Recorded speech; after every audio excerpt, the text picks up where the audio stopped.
For my 42nd birthday, I went skydiving, but I didn't jump out of a plane with just anyone. I went with the European record holder for the highest stratospheric jump, Thomas Kozlowski. I was the first person in the US to jump with him for his new project he's doing called Jump for the Planet. Here's Thomas to explain more. Jump for the Planet is the project to build social movements and to raise the money for all around the planet for the climate refugees. I will jump from space from 45 kilometers to make people to hear about the project and about this, how the climate refugees suffering every day. Welcome to the Jess Larsen Show, where I interview innovators and leaders. Today on the show, I've got Thomas Kozlowski. Thomas, thanks for doing this. Thank you very much for having me here. So when my good friend Matt Ball started telling me about your project, it was pretty exciting, and I knew we wanted to have you on the show right away. This idea of jumping from 45 kilometers off the face of the earth, 7 kilometers higher than the Red Bull jump, and doing it for charity. Can you talk about where this idea, Jump for the Planet, came from? I think that it came from all my life because I was always supporting others, and I just realized a couple of years ago that supporting others by passion is the best thing you can do in your life, because I was a mountain lifeguard and I didn't know why I became to be a mountain lifeguard. I was 6 years old when I have two dreams, to be a skydiver and a mountain lifeguard. But I never thought that in that time, and many years later, that I will be the one. And I think in that time it was just some kind of social need, to be in the group of the best people, I think, that time. But I realized that I'm afraid of everything, and I was afraid of climbing, and I was afraid of skydiving. So to check this one is amazing, because you're never afraid of something. You're afraid of this, what you create in your head, and I found a way to fight with my fears. Then it's that I've got some big purpose, like save someone's life. And it makes you to go to the most dangerous environment, because I'm ready to sacrifice my life for others. And of course, the things I'm doing and I done was always safe, because I always care about the rules and about the safety requirements. But it's with skydiving, it's the same. It's not many people are doing this, so I think that people are not listening to the scientists, but they want to see how the guy will jump from space, because all of the world was watching Felix Baumgartner, and the difference is that I just want to earn the money and give to the people. And the project is really simple, because when I was a lifeguard in the mountains, Can I pause you, just because so many Americans aren't familiar with that term? Can you explain, as in Southwest Poland, saving people's lives on mountains, like what does a mountain lifeguard do? This is the mountain rescue team, who is just, saving people who are lost in the caves, or who are buried in the avalanche, who have got the problem in the climbing or in the mountain rivers. And so we were looking for the people sometimes for a couple of days. We were lost in the mountains. So I love mountains. So to be there and to watch and, to see the beauty of the nature is not enough for me. It's because we are part of the nature too. So work for others, for people who were overconfident and they felt that it's way stronger than the nature, or they didn't know how nature can be dangerous. It was just amazing. And how many years did you do that? 17 years. Any kind of an estimate on how many people you helped out over that time? I was in that time about 400 times on the rescue operations. And I had a couple of situations when you are always part of the team. But I have the situation when I found a person buried in the avalanche, and I literally saved his life by my fingers, to taking the snow and the ice from his mouth. It was amazing, very hard, even in my life. But it's, if you at least once you will save someone's life, it's like a drug.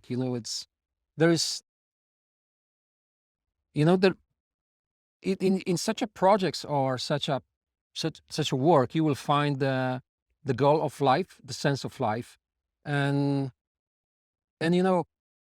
I get enough of the qualification to have a good work, and working 17 hours per day, and then go for a good vacation all around the world. But it's not about this. It's about the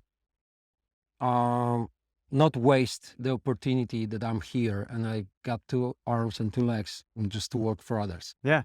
Well, I've wanted to go skydiving for 42 years, and with my birthday last week, this was my birthday present to myself. So thanks for taking me out today.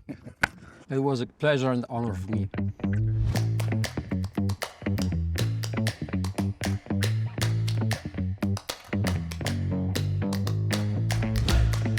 So we've relocated to a beach just north of Santa Barbara. Thomas, it was fun. Over lunch, you were telling us about some of the things you had to do to prepare for jumping from the stratosphere with your friends.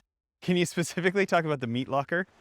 There will be a couple of really difficult things. It's not about the jump, it's about the safety. Because, if once I will open the parachute, everything should be fine. But if I will land and I will lose the conscious, and, there will be some problems, so I have to have someone who will release me from the spacesuit, or I have to know how to do that by myself. And the other thing is that I will have only the heating in the spacesuit, so I have to know how to manage these small resources, because the changing the temperature will be on 3 times, and it will be from very hot moment to freezing on 30 degrees below the freezing. But the other thing is that the spacesuit will be really, really heavy, and this is one of the cause that I'm jumping the tandems with people, because I will be using the tandem parachute in the project. But it's after my projects I did, it's completely different way of approach, or my approach to this, because I treat this like job I have to do to run the foundation, to run the project, to have the money. I'm not focusing on the jump from space. I'm focusing on the running the campaign and supporting millions of people by the jump, because this is the best tool to reach the world attention. So specifically on the upcoming jump at 45 kilometers up, how cold will it get at the coldest? The coldest moment will be on 12,000 meters, and there on the beginning of stratosphere there is minus 60. I was there once, so it's really, really cold. But then when I'll be climbing up, the temperature will rise. So on 45 kilometers it can be minus 10 degrees Celsius, so it's not that bad. But the problem is, of course, to go from the hot place on the beginning, on the desert in New Mexico, then to the stratosphere, and then up there. But I've got about 1 year to prepare myself to do this, and there's the Paragon Space Development Corporation, who's the partner of the project and who will build the spacesuit. They've got the special chamber to freeze me and to make me to survive. Yeah. So when we were driving to lunch and I was looking through your book at the pictures of the last time you were in a meat locker preparing for the stratosphere, and what's the coldest it gets there in the stratosphere? It was just in the factory, which is producing the meat, and it was the chamber with the chickens and with the beef. So it was, of course, forbidden to go there. So it was secret, and it was really difficult to go to the factory with the bottles of oxygens and this all the stuff. It was really funny. But right now it was amazing preparation for me, because everything we did in this project was our ideas. And right now I've got the best team on the planet and the best engineers and the best scientists who will help me. So it's really good to have the worst situation before, and then to know that everything will be good. So I feel that this jump will be much safer than the jump I did before. Yeah. You were talking about the Polish Special Forces, GROM, and some of the ways they helped you prepare for that. And it was interesting in the books when you, is it called power tape? The blue tape you guys had on the nose and the cheeks to help with frostbite? Yeah, we used that not, to be fit. We used this against the freezing, because it was minus 16, minus 60 Celsius. So when we jumped out of the basket, because we jumped from hot air balloon, it was really, really cold. But I was afraid 2 years of this jump, and just after we came over the clouds, it was just the amazing big sea of the white clouds and the blue sky and the sun. And the sun was extremely strong. So I was really, really surprised that I didn't use the heating system, and I just switched this on just before the jump, just to feel how comfortable can be the jump in such a cold environment. But it was really good, and many things surprised me in the project, and I know why, because I create the the worst scenarios in my head, and everything was better than my expectations. Yeah. Well, can you talk about that principle from Special Forces about sweat now or blood later, and how you guys were only going to be in the cold for an hour, but you went to meat lockers for 2 hours, and this type of an idea? Yeah, because we didn't know how long we will spend. We estimated it will be 1 hour and 45 minutes. So we decided to spend there 2.5 hours. And we felt really good that the couple of solutions we create, like covering the boots and the jackets. So it works. Do you mean like duct taping them? What do you mean covering them? No, we just made another one, like the Himalayan climbers got the jackets and the trousers. We just made the boots for it, just for the time rising up. And just before the jump, we just put this and jump with normal.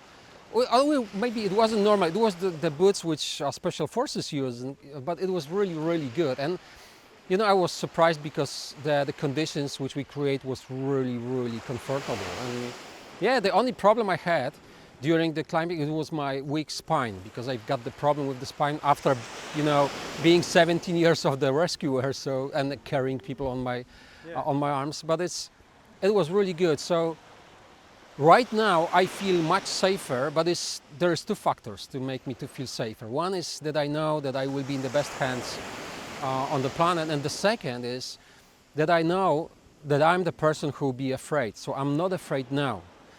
So I'm not creating, these dark visions in my head.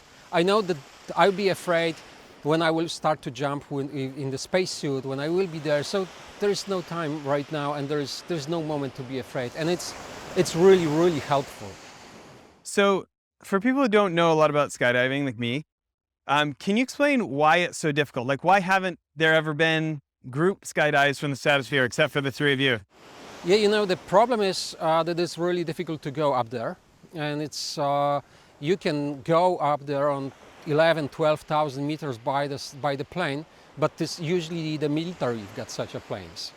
But jumping from plane is much easier than jumping from the balloon, because no one was before us. No one was on such a altitude and jump. It was one jump from just after the Second World War. Very high. The Polish skydiver did it, but it was completely different environment. Right now we were three of us, and we decided to jump in the formation. It means that we hold each other. So it was really difficult, because jumping from the hot air balloon, which is standing in the air, it's completely different when you're jumping out of the plane, what we did today. So when you're jumping in the direction of the flight of the aircraft, you've got the relative wind, to have one, to work on it.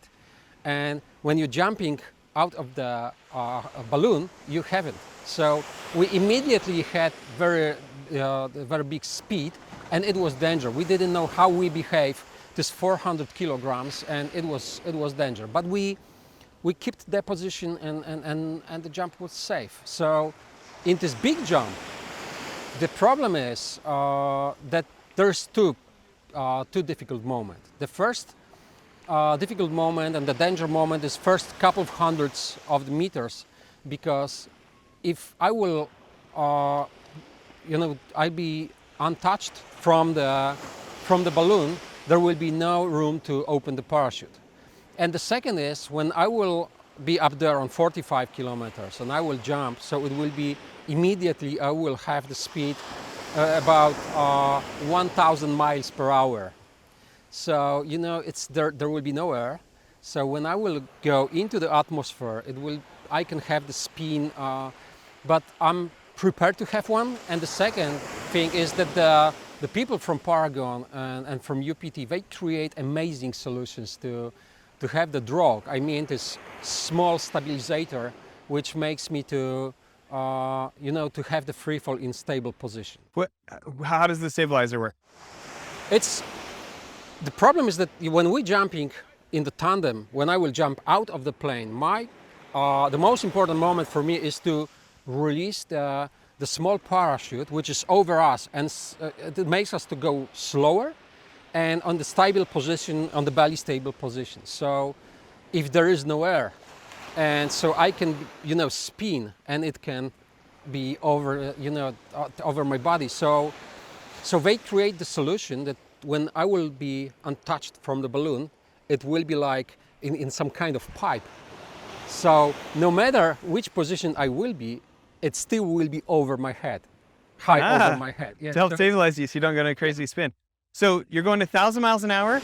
Yes. And then where does the resistance start to show up? Is that in the stratosphere or below stratosphere? Yeah, in the stratosphere, it will be, it will be something about 7 miles over the atmosphere. And, there is no one line where it starts. So I'll be going slowly, slows down. And it will be, the average speed will be 120 miles per hour. Is that like what we were at? Like we had today, yeah. This is the reason that I will be by myself only. But the spacesuit is heavy, so this is why we use such equipment what we use today. So this is why I am, jumping the tandems to be, to feel the parachute, because it's completely different than the sport one. Yeah. So I'm so I start to preparing myself to this project much earlier than I should start to be preparing, because I'm that kind of person that I want to do that for myself to have peace of mind. Yeah. And I think I'd love for you to talk about, I was talking about how I make my wife nervous when I go snowboarding places with avalanches and stuff like this. And you talked about what a support your wife has been. Can you talk about having her as a partner in all these jumps you've done? This is amazing.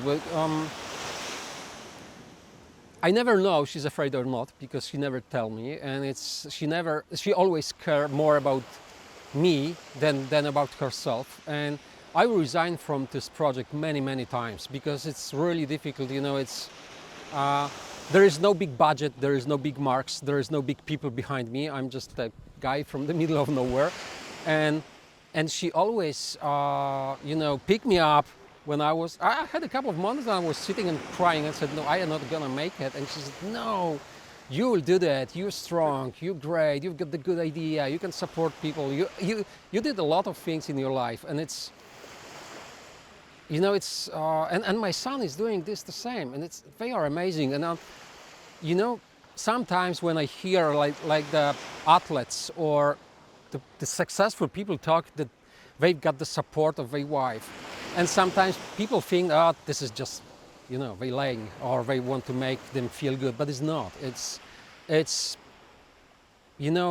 I understand that people used to say that behind the success of every man is the wise and patient woman, and she's not the wise, patient woman. She's the best friend of mine, and it's about the human being, who is full of compassion and understanding and patient. That's so great. Amazing. I feel like my wife is like that for my entrepreneurship. Like our family net worth has gone like this a couple times, and her friends and everybody say, oh, you're crazy to put up with that or whatever. And she'd probably be happy if I was just like a cop and made steady income or something, you know what I mean? Mm-hmm. But she for me, it's so great because she cares so much about me as a person. And she's like, no, I think that you would not be living your real life if you didn't do this. Like, this is who you are on the inside. And so I think what I appreciate so much about my wife is how this would not be her choice, the crazy entrepreneurship. Even though we've had the big high highs, Mm-hmm. She would probably prefer just the regular stability. But it's like she cares about me so much. She's like my cheerleader, my therapist, my investor, but like all these things in one, right? Yeah. Yeah, I know what it means. And for me, is one more thing is really important, that I've got the space and the permission and everything to lay down my head on her laps and cry and be weak, and this acceptation for my weaknesses, a lot of weaknesses, and it makes me to, to be strong, because she always, talking to me, hey, you did such a things, you're not weak, you're strong, and sometimes I have a doubt because I think that I'm very weak, but she's always pushing me, hey, try, just try, and so, yes, people talk that this is not my project, this is our project. Well, I'm sure it goes the other way. Like all those big nonprofit cases she did in Poland, and she had plenty of opposition. I'm sure you were encouraging her on those. Yeah, I remember the moment where I told her that I want to jump from space around the big project and big campaign, and she told me, first time, we are 24 years together, first and only time, she told me, no, you will sign the contract that you will not do that, and she is attorney at law. and I told her, hey, I have no chance to do that, and she said, no, if you said that you will do that, so you will do that. And then I thought, first time, okay, I have a chance. And it's because she was encouraging you? Yeah, because she knows me much more than me, and I know that that's what she's talking to me. She thinks like that. It's not like you're talking to the kid, you can make it.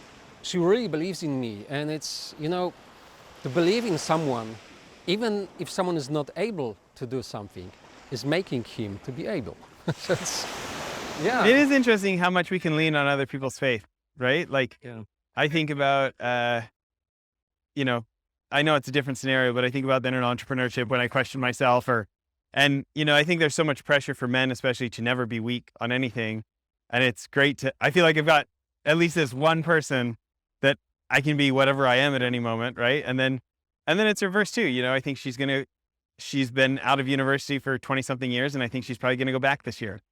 And I'm excited to encourage her on that. Do you know what I mean? She wants to go a different career path and do some other things.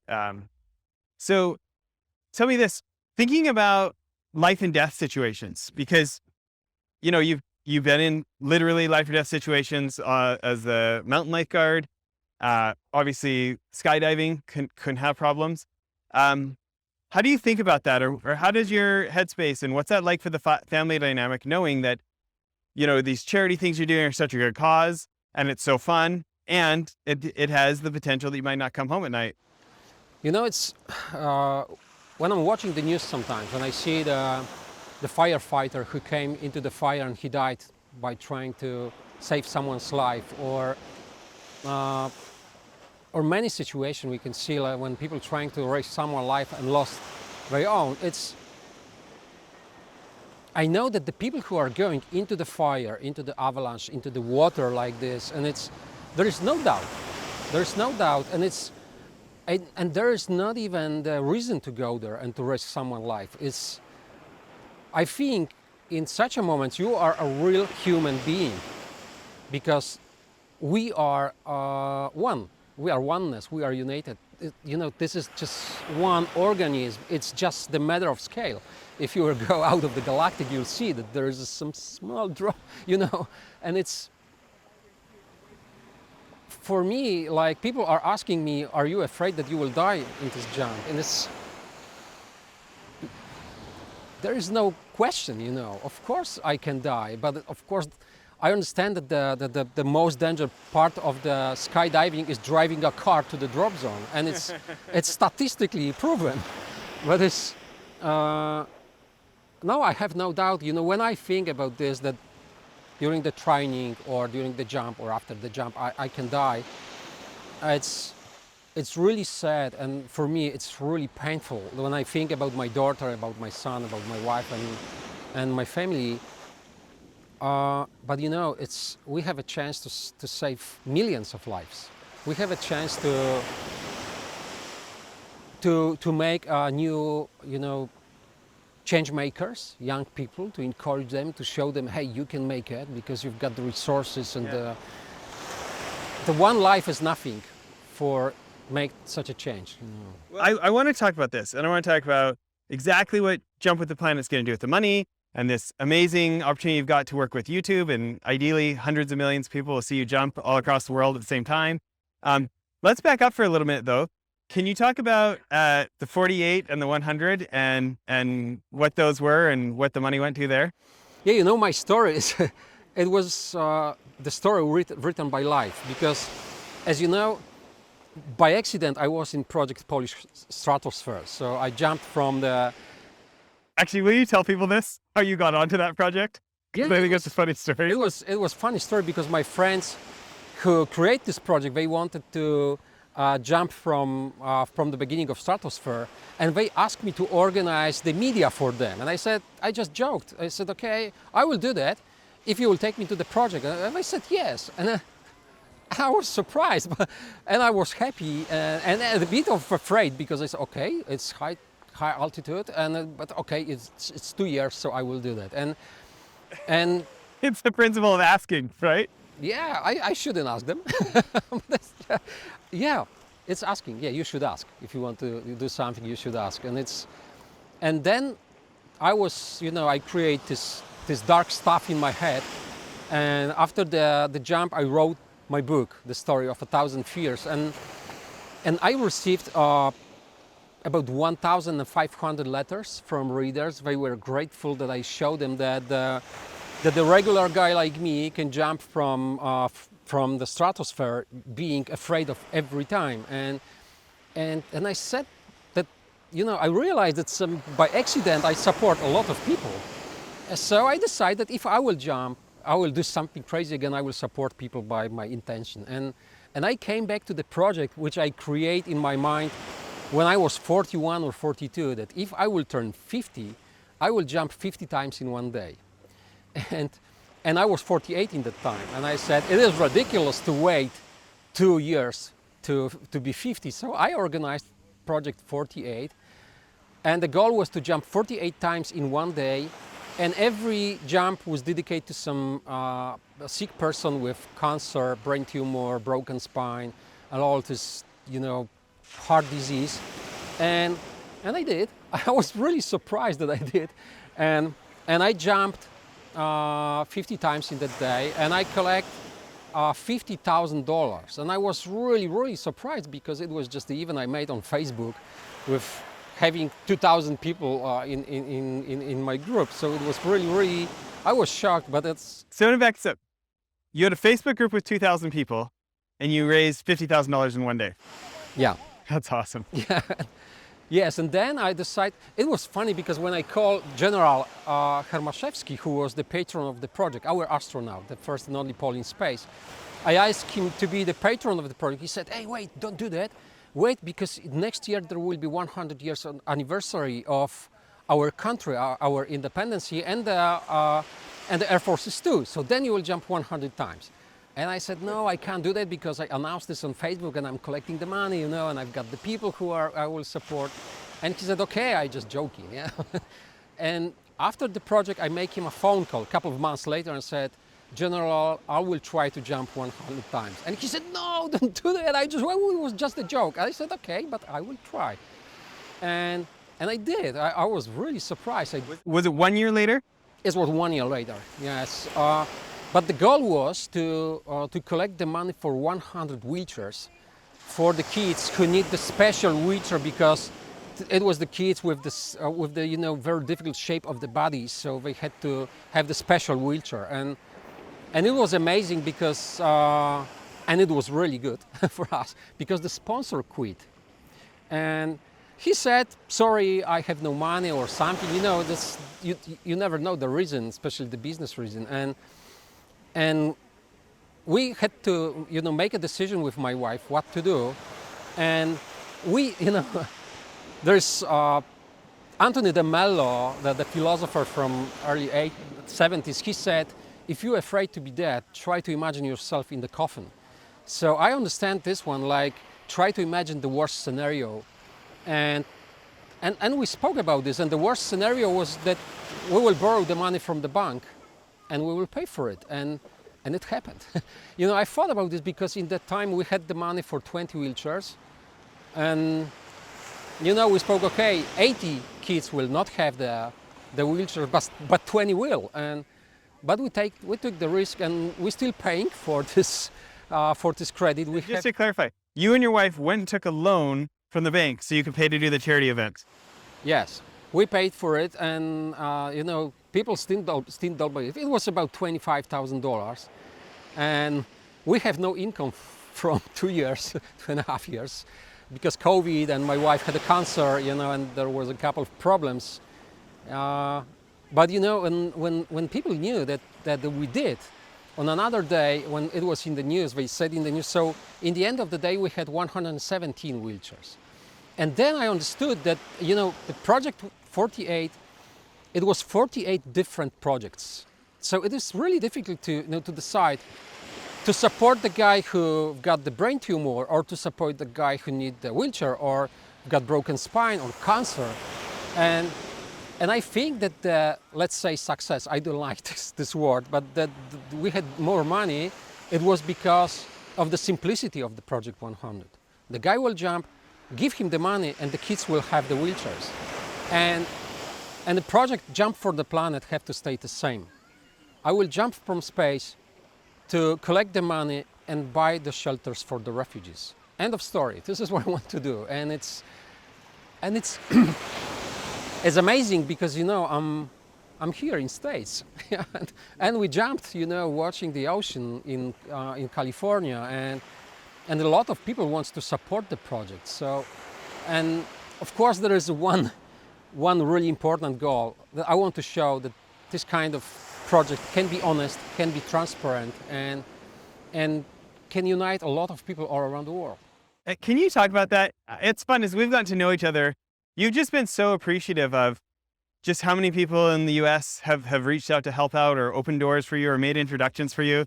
And can you compare that to what it was like growing up in the Warsaw Pact, you know, on the you know, aligned with the Soviets? And specifically, why don't you tell us what you told Rex and I about the what you got taught the definition of capitalism was? Yeah, I remember that when I was in the communist country. So I was even in the when I was in the compulsory army for 2 years, I was in aircraft, anti-aircraft forces. So we knew all the NATO plane shapes.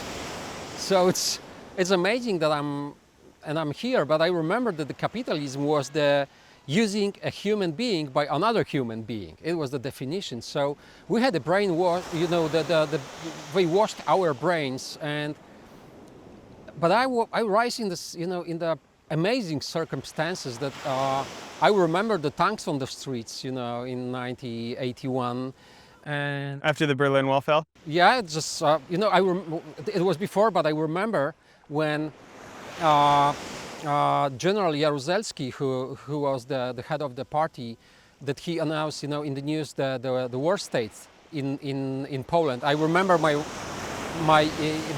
mother was crying watching this. I couldn't understand. We had a beautiful winter, so I was 11 years old. But then, you know, the year after year, there was, you know, Lech Wałęsa built his solidarity movement.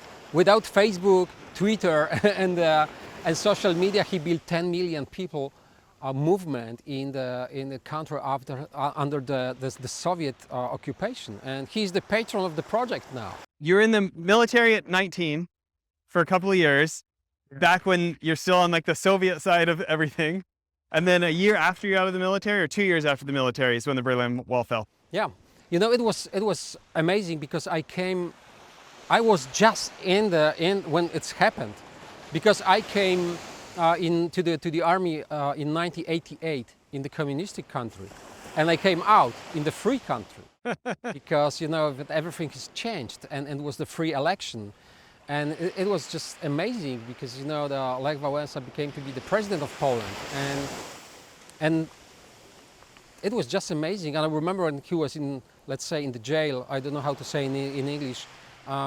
He couldn't go to take, you know, the Nobel Peace Prize, so his wife was there, and then She went and accepted because he was still in prison? yeah, Oh, wow. I didn't know that part of the story. yeah, it was amazing, and it's, you know, I didn't understood this because, you know, he created the idea of free country in his mind. and everyone was, knocking to head, you're not gonna make it. And I think that the person, I thought when I asked him, before I asked him to be the patron of the project, I thought that I need someone, when I be doubting in the project, like that he did. He did in the communistic regime. He was fighting with them. He had this, secret service on his head. And I live in free world, and I'm supported by people, and it's, to do what I want to do is piece of cake compared to what he did, and so it makes me to think, okay, it's possible. You can make it, and it's 99% of people who was asking for support, for help, was knocking, and they used to say, hey, find a regular job, be responsible. You have no income. You should care about your family. You've got the wife with the cancer. Do something with this. Forget about your boy's dream. Do something. Be responsible, and we're here. So it works. It works. But it takes the crazy people, just like Nobel Peace Prize, Polish, inspiration for you guys who did what tons of people told him was impossible, right? Can you talk about a little bit of how you got connected to YouTube and why you're excited to work with them? It was amazing because David Beaver from Overview Institute, he told me, I think maybe 2 years ago, he asked me even, do you know that that the CEO of YouTube got the Polish name? Her name is Susan Wojcicki. And I said, no, I didn't know that. And I found her in Wikipedia, and I found that her grandfather was the parliament member in Poland, and her grandmother had the same name as I. So her name was Kozlowska. So I said, oh, okay, this is the sign. And I came to President Lech Wałęsa and I asked him to write the letter and ask Susan Wojcicki to meet me. It's like we said, let's ask. Yeah. At least they would tell you no. And I had no chance to go to States because it was COVID and the problems like all we were dealing with. So I had a number to Alan Eustace. He was the vice president of Google, and he's the world record holder of the highest skydive. And is it, so Felix Baumgartner at Red Bull, did he jump 38 kilometers? 39. 39? And then And Felix, Alan Eustace was over 41. 41. And you're going to jump 45. Yes. Okay. Yeah. So you call Eustace. Yeah, so I make him a phone call because when I was in 2019, I was in Paragon for the first visit. There was no reason to go here, but I felt that I have to go to convince these people that I really want to do that. It is not about the fame or ego or something like this. That is just a tool to run the campaign. And just after 3 days we spent together, when I came out of the company and Of the building of Paragon in Tucson, Arizona? I received an email, and it was very close because I still have Wi-Fi, and I received an email that is, hi, I like your project. If you need some Because help. somebody from Paragon told him because he'd used Paragon for his jump. Yeah. Okay. Yeah. See, I didn't realize that. I thought you'd met him in person. So somebody at Paragon told him, hey, this Thomas guy is going to do This guy this. wants to, let's say, beat your record, but it's not about beat someone's record. He wants to do the same jump, and he got the cost. And he just...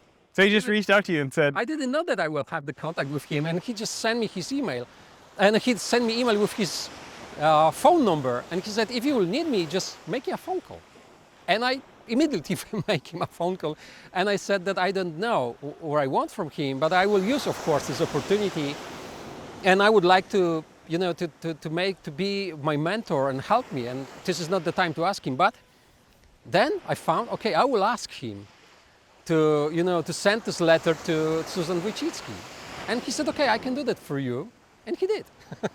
And then I met Angela, who I am working with right now. And because, my goal is just to do the broadcasting from the jump when I'll be up there for 30 minutes on this 45 kilometers, and to say something to people. And And the YouTube is the best partner because this is the biggest menu on the planet, and we will do the broadcasting right from 45 kilometers, to people who will be watching this. And YouTube is huge, so it's we have a great chance to reach hundreds of millions of people who will be watching this and just do the crowdfunding. That's very so great. simple, It's Yeah, I'm so excited. So this idea, let's say you get 500 million people watching this all at the same time, and they are inspired and they do want to help, all these refugees from war and landslides and tornadoes and these kids who need a house to live in and single moms and stuff like this. Yeah. Can you talk about what we were talking about on the drive today about helping locals come up with local solutions and cost-effective options? And my first idea was to not deliver the houses or shelters. It was deliver the factories to make local business, local people to do this for themselves. Because I think, okay, they don't have to take the money, but of course, if there will be opportunity to create a new jobs, it will be perfect. And it doesn't mean that I want to give them the modern great house, to do nothing until the end of their days. I would like to save their lives, and if they will use the container, even if they will build the one by their own hands, I would like to give them the technology, the materials, and everything. So I would like to have the second chance to use this for another one, for another event like tornado. If we will have the problem with to have too much of the containers or the shelters, I would like to replace the tents in the refugee camps. I don't think that we will have that big number of the of the shelters, but I will do everything to, like on Schindler's List, every life we can take from this danger environment will be worth to risk the life. Your country is doing so much right now for refugees from the Ukraine. It was great when we were on that phone call with Svetlana, who runs To Ukraine with Love, and all the things they're doing. But Poland's doing so much to help right now. How many of the Ukraine refugees are in Poland right now, do you think? It was the moment when was over 3 million of them, but a big part of it came to Germany, to Spain, and these other countries, and it's amazing how my country looks like right now, because it's yellow and blue. It's like everywhere you can see the colors of the flags, and it's like here in States I see on 2 languages, like it's English and Spanish. It's everywhere is Polish and it's this is amazing that the guy who's supporting me, who make us to be here and who's hospitalized us, he's got the Ukrainian roots, and he was born in Ukraine. Is that Vasil? Yeah, and it's amazing because it's the history just make the turn and make us to be together here in California. This is amazing, and it's no matter you believe in God, in universe, or in, I don't know, with the source of the wisdom, there is something which is guiding that project. I've got the feeling that I'm just the worker here and the lucky guy who will jump and do this. But this is amazing how many people of goodwill I met here in this last 2 months. It's just... Yeah, I'd actually like to talk about that. Compared to being a kid and taught about America and taught that capitalism is humans using humans. Yeah. And then you're actually here now and so many good things are happening. How would you contrast that compared to what you were told it would be like as a little kid? When I was a kid, it was something different because, it was not only about the capitalism. You had the genes, and you had the big cars and this kind of stuff, which impressed me a lot. But when I was studies, I'm a psychologist by the education, and I had we studied culture and sociology and a couple of parts. So it was for me always very, very interesting how people behave in, how the history, influenced them, and how long is the country, how old is the country. So, and I'm especially right now in Poland when I'm watching what the public TV is doing, how they are trying to, to wash the brain of the people. So it's... When were you in Poland last? Was that last week? Yeah, I just came from Poland a couple of days ago. Yeah. And I spent 2 weeks there, and it's odd. Yes, but we came here 2 months ago, so we just brand new. But it's You know, I grew up in Canada, and I feel like the US is like the best country. If you're willing to take personal responsibility for yourself, Yeah. I feel like it has less limits than anywhere. Like, if you want to get ahead and you're willing to take responsibility and do what it takes, this is my favorite country in the world. Like, I'm so happy to be here.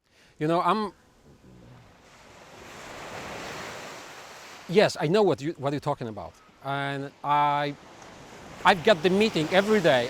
I remember that 1 month ago I said to Paulina, "Hey, this is the first day without the miracle. No one make us a phone call. No one wants to support the project. It was just a boring day." But my problem is that I still can't believe that it's really happened. I think this is just a coincidence of the coincidence, and I need a couple, more months to be here to believe that this has really happened. And I know that this is the country of opportunities. I know that like every country got the problems, and the nations are split like all the nations all around the world. But I still can't believe that. Right now I'm so close to the people who can make this project happen like that.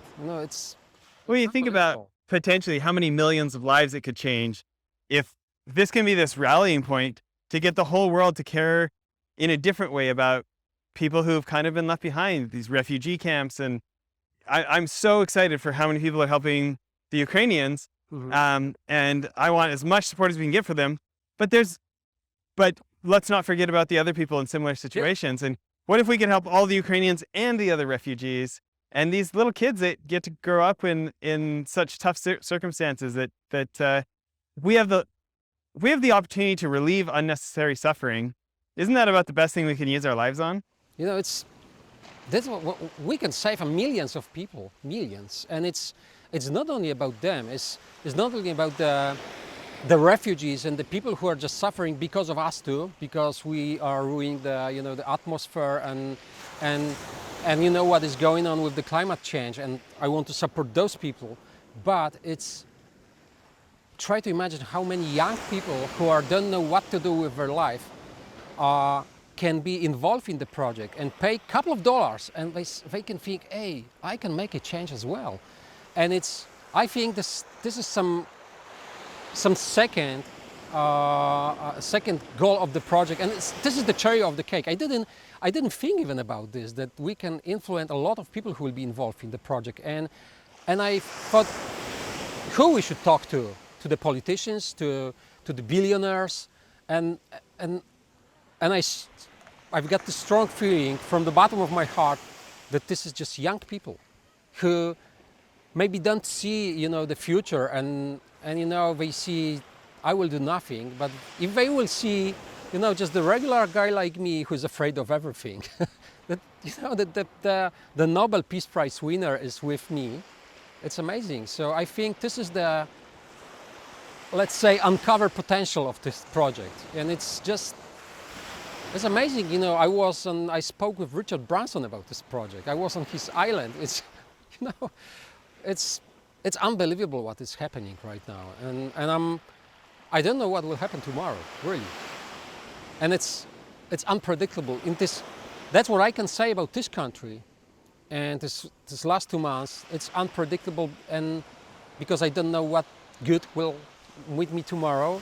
But the other thing is, everyone who I meet is talking like this. Hey, I know someone who knows someone, so we can help you. They don't tell me, of course I will help you, but I want to have 10% or something. No. And a lot of people is working like this, and I'm, last 4 years I was on all the time punch, and then I was calling them nothing, and okay. But here is different. People they really believe in the project. So I'm just waiting. Maybe there will be the day when I will wake up and say, okay, I'm not here. But I'm waking up and I'm still here, and I'm still watching the calendar. Yeah, I've got the meeting with that guy. It's just amazing. It's just amazing. Well, and I've got meetings with a couple of billionaires next week, so congrats on that, and good luck with those.